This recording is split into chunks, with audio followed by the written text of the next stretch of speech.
오늘 함께 나눌 말씀은 사도행전 13장 21절에서 22절 말씀과 데살로니가전서 5장 16, 17, 18절 말씀입니다. 사도행전 13장 21절에서 22절 말씀과 데살로니가전서 5장 16, 17, 18절 말씀입니다.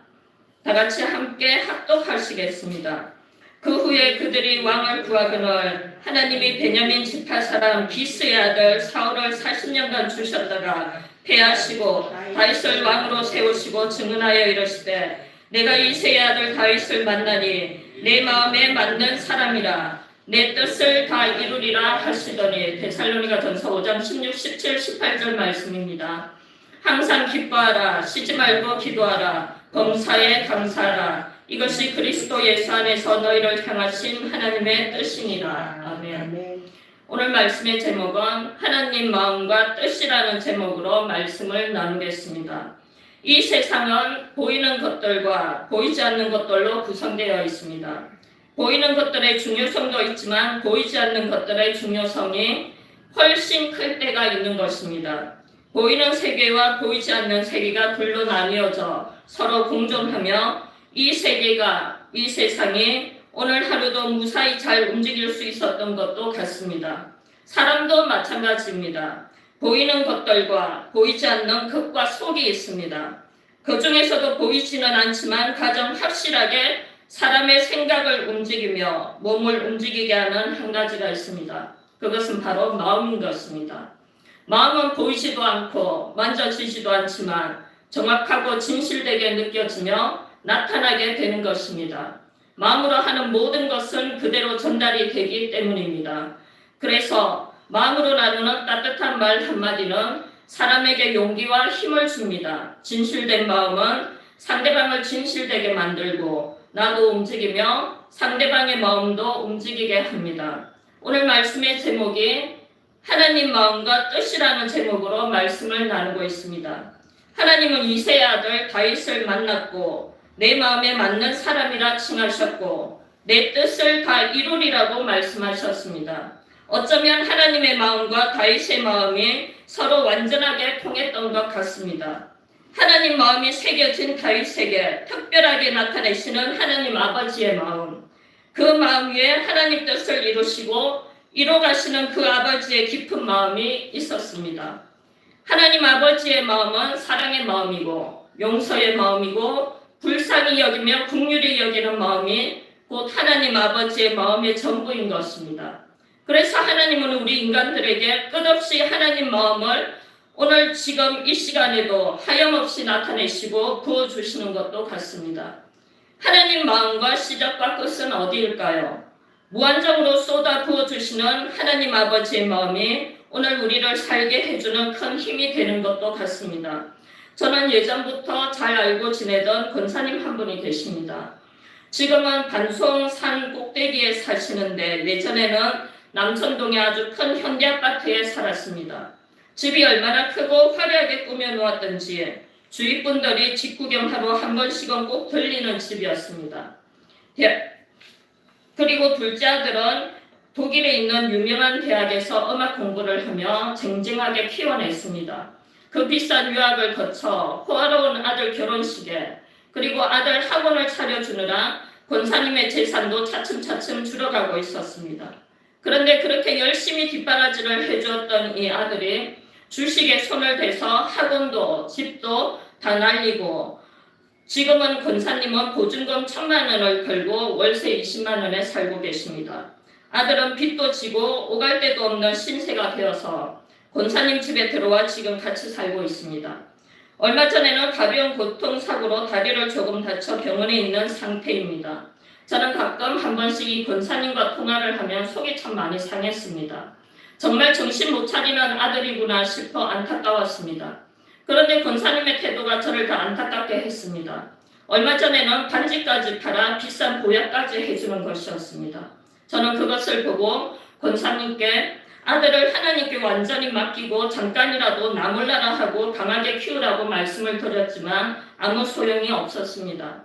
완전히 아들 바보였습니다. 그런데 며칠 전에 저에게 이런 말을 하는 것이었습니다. 참 뭉클하게 감동으로 저에게 와닿았습니다. 아들이 잘못한 거는 하나도 생각나지 않고 그저 내 아들이 왜 저렇게 되었나 싶어 안 됐고 불쌍한 생각만 든다고 말씀하셨습니다. 저는 이 말을 듣는데 우리 하나님 아버지의 마음이 떠올랐습니다. 허물 많은 자식이 불쌍한 권사님의 마음처럼 허물 많은 우리를 불쌍히 여겨주셨던 하나님 아버지의 마음이 느껴졌습니다. 시편 103편 13절은 하나님 아버지의 마음이 참 잘 나타나 있습니다. 아버지가 자식을 긍휼히 여긴같이 여호와께서는 자기를 경외하는 자를 긍휼히 여기시나니 라는 말씀처럼 하나님은 우리를 긍휼히 여기십니다. 긍휼, 불쌍히 여김은 곧 깊은 사랑에서 나오는 것 같습니다. 하나님께서도 우리 인간을 구원시키시려는 최초의 목적도 하나님 아버지의 사랑과 긍휼에서 출발하셨음에 틀림이 없을 것입니다. 남인 나는 그 권사님의 아들을 율법의 잣대로 권사님은 무한한 사랑의 잣대로 국류를 씌워 불쌍히 보시는 것이 율법과 사랑의 큰 차이점인 것 같습니다. 사랑의 마음을 통해 하여금 끝없는 사랑의 마음을 통해 율법도 사랑으로 완성시켜지는 것도 같습니다. 하나님은 우리를 율법의 잣대로 보지 않으시고 크신 사랑의 잣대로 우리를 보십니다. 그래서 우리를 긍휼이라는 포장으로 크게 뒤덮으시고 불쌍히 여겨주시는 것입니다. 이것이 하나님 아버지의 크신 마음이자 뜻인 것입니다. 구약시대부터 지금 시대도 이 아버지의 마음을 가진 다윗과 같은 사람을 통해 하나님 뜻을 이루가시고 나타내시는 것 같습니다. 그러므로 인해 하나님 마음과 뜻은 곧 하나이자 동일한 것입니다. 하나님 마음이 곧 뜻이고 뜻이 곧 하나님 마음이기도 한 것 같습니다.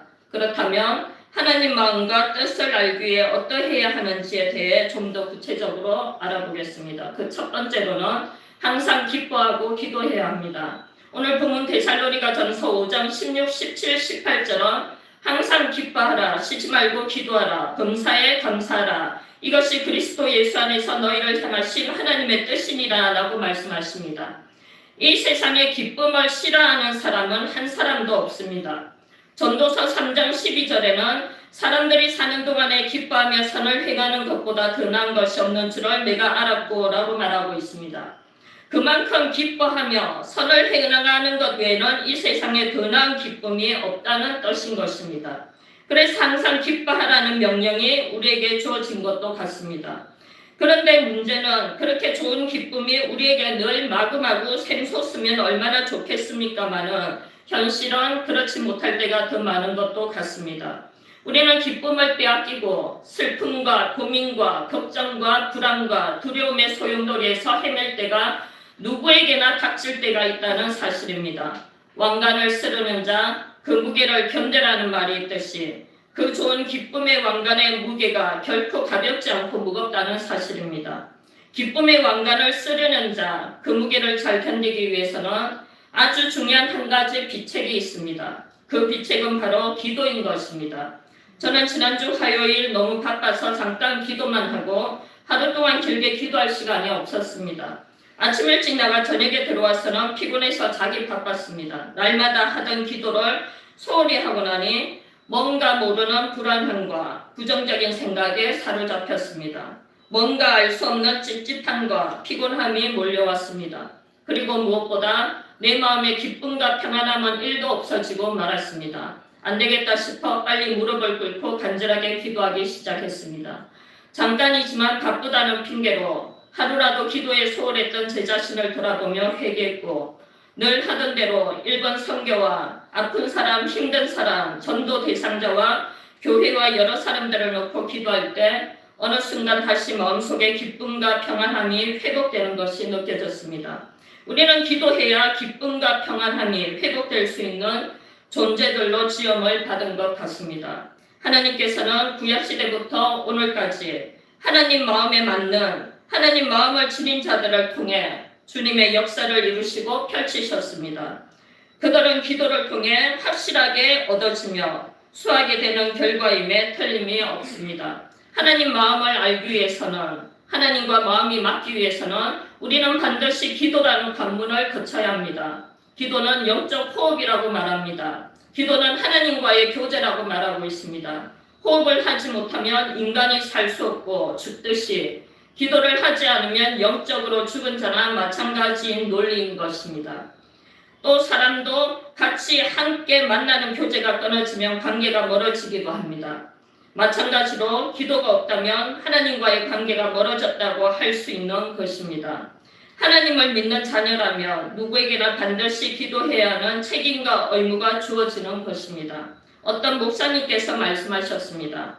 목사가 만약에 한 달 기도하지 않는다면 목사가 아니라 동네 아저씨와 똑같다라는 말을 듣고 참 많이 공감이 되었습니다. 목사의 영생은 많은 것들이 있겠지만 기도를 통하여 크게 이루어지는 것이 사실이기 때문입니다. 여러분들께서도 바쁘다는 핑계로 이런저런 이유로 상황으로 이 기도에 소홀하지는 않으십니까? 그렇다면 다시 한번 기도로 영적 호흡을 시작하십시오. 다시 한번 하나님과 깊은 교제로 들어가십시오. 태산같이 놓인 문제를 놓고 기도해 보십시오. 그렇게 했을 때 태산 같은 문제는 어느새 평지가 되는 축복이 여러분들의 눈앞에 펼쳐지실 것입니다. 기도로서 기쁨을 회복하십시오. 이 세상이 절대 줄 수 없는 놀라운 기쁨과 함께 기쁨의 왕관은 어느새 여러분들의 차지가 될 것입니다. 둘째로는 범사에 감사해야 합니다. 미국과 일본 사람이 하루에 가장 많이 쓰는 말 한 가지가 있다면 땡큐와 아리가또입니다. 이 세계에서 강대국인 두 나라의 공통점은 바로 감사를 입에서 달고 사는 것입니다. 이렇듯 특별히 우리는 하나님 은혜에 감사, 또 감사를 입에서 달고 살아야 합니다. 특히 평범한 일상에서 감사의 태도를 지녀야 합니다. 오늘 잘 자고 잘 일어났다면 감사해야 합니다. 잘 먹고 잘 소화됐다면 감사해야 합니다. 두 다리로 잘 걸었다면 감사해야 합니다.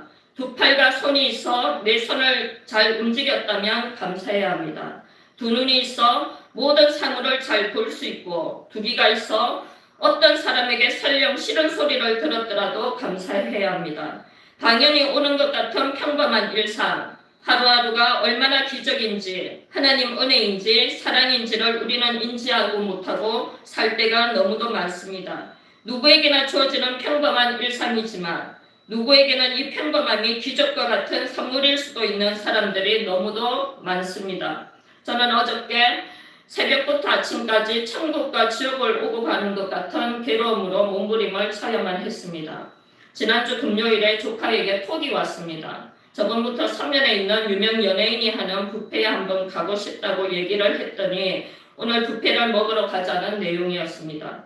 그런데 아침부터 설사가 좀 나와서 설사 멈추는 약을 용량을 초과해서 먹어버렸습니다. 먹고 나서야 아차 싶었고 병원에서 용량 초과하면 장에 마비가 올 수 있게 조심해야 한다고 했었습니다. 하지만 이미 먹은 뒤라 어쩔 수가 없었습니다. 3일 동안 화장실은 가지 못했고 4일째인 어제 새벽에서야 배가 아파 갔는데 정말 죽는 줄 알았습니다. 배는 꼬이며 아픈데 나오지가 않았습니다. 2시간 가까이 변기에 앉아 있었고 정말 탈진할 지경까지 왔고 급기야 응급실로 가야겠다는 결심까지 하게 되었습니다. 혼자 별의별 생각을 다 하고 있었습니다. 지금 응급실 가면 내일 설교인데 수요일에 설교는 어쩌지? 아침부터 가족들에게 연락하면 출근 시간이라서 놀랄 텐데 집 가까운 목사님께 연락을 드릴까? 목사님께서도 신경 쓰실 일 많으실 텐데 나까지 신경 쓰시게 할 수는 없지라는 생각이 들었고 아니면 택시를 타고 갈까? 또 아니면 앰뷸런스를 불러야 하나 등등 이번 월드컵 대표팀이 16강이 결정되기 전 경우의 수를 지켜보듯이 저도 혼자서 수없이 많은 경우의 수를 따지고 계산하며 있었던 것 같습니다. 걷기야 서지도 앉지도 못하고 정말 끙끙거리며 있었고 제발 이것만 해결되면 더 이상의 소원은 없을 것만 같았습니다. 그런데 갑자기 어렸을 때 할머니 말씀이 떠올랐습니다. 어렸을 때 이런 경우 할머니는 저에게 참기름 한 숟가락을 먹으라고 하셔서 참기름을 먹었던 기억이 나는 것이었습니다. 그 기억을 더듬어 무조건 참기름 한 숟가락을 먹고 기다렸습니다. 그러고도 30-40분 배는 미친 듯이 꼬이고 아파서 안 되겠다 싶어 옷을 입고 택시를 부르려는 순간 또 배가 아파 화장실에 앉았는데 그제서야 평범한 일상이 얼마나 감사한 것인가가 새삼 깨닫게 되었고 모든 하루하루의 일상을 하나님께서 강권적으로 지켜주셨다는 사실에 눈물이 왈칵 쏟아졌습니다. 그리고 일단 있는 힘을 다해 힘을 주기 시작하니 그제서야 나오기 시작했습니다. 날아갈 듯 후련했고 더 이상의 바램도 소원도 없다는 생각이 들었습니다. 그리고 평범하고 당연한 것이 하나님의 크신 은혜였음이 틀림이 없었습니다. 그동안 잠시 평범함에 감사를 잊고 지낸 것이 아니었나 하는 생각이 들었습니다. 여러분, 오늘 아침에도 매일처럼 어느 때처럼 화장실에 잘 갔다 오셨나요? 그렇다면 여러분들께서는 평범한 속에 기적을 일궈낸 기적의 주인공들이십니다. 저처럼 2시간을 뒹굴며 실험하지 않으시고 볼일을 잘 보셨다면 정말 감사하셔야 하는 감사 제목으로 등극시키셔야 합니다. 우리는 미국 일본인들 같이 하나님 앞에도 사람들 앞에서도 입버릇처럼 감사해야 하고 습관처럼 감사해야만 합니다. 하나님 앞에는 물론이거니와 나를 둘러싼 주위의 환경과 사람들 앞에서도 감사해야만 합니다. 당연하게 건강하게 잘 살아주고 있는 가족들에게도 감사해야 합니다. 그리고 출석할 수 있는 교회가 있음에 감사해야 하고 우리를 위해 열심히 기도해 주시는 담임 목사님께서 계심에 또한 감사해야 합니다. 감사는 계속해서 커지며 더 큰 감사를 낳는 축복의 열쇠가 되는 것도 같습니다. 오늘 저는 하나님의 마음과 뜻이라는 제목으로 말씀을 나누었습니다. 항상 기뻐하라, 쉬지 말고 기도하라, 범사에 감사하라. 이것이 그리스도 예수 안에서 너희를 향하신 하나님의 뜻이니라. 이것이 곧 하나님의 뜻이자 하나님 아버지의 마음인 것입니다. 이렇게 했을 때 오늘 본문 사도행전 13장 22절 말씀과 같이 이새의 아들 다윗을 만나니 내 마음에 맞는 사람이라 내 뜻을 다 이루리라는 약속의 말씀의 성취가 이루어지는 것 같습니다. 끝으로 하나님 아버지의 마음이라는 찬양 가사로 말씀을 맺겠습니다.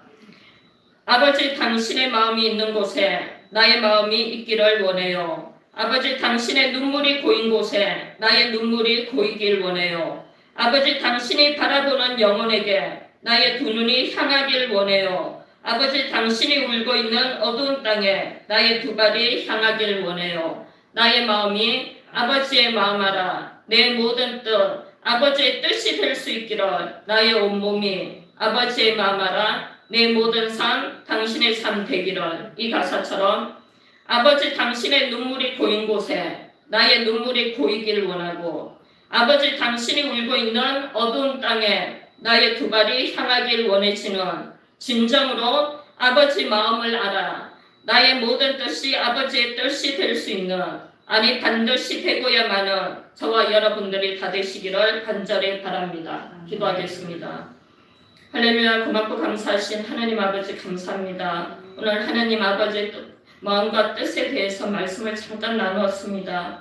하나님 마음과 뜻을 저희들이 잘 분별하며 잘 하나님 늘 저희들이 항상 기뻐하며 항상 감사하며 항상 기도하며 하나님 뜻을 잘 분별하는 저희들 다 될 수 있도록 축복하여 주시옵소서. 감사드리며 우리 주 예수님 이름으로 기도드립니다. 아멘. 오늘은 좀 특별한 시간을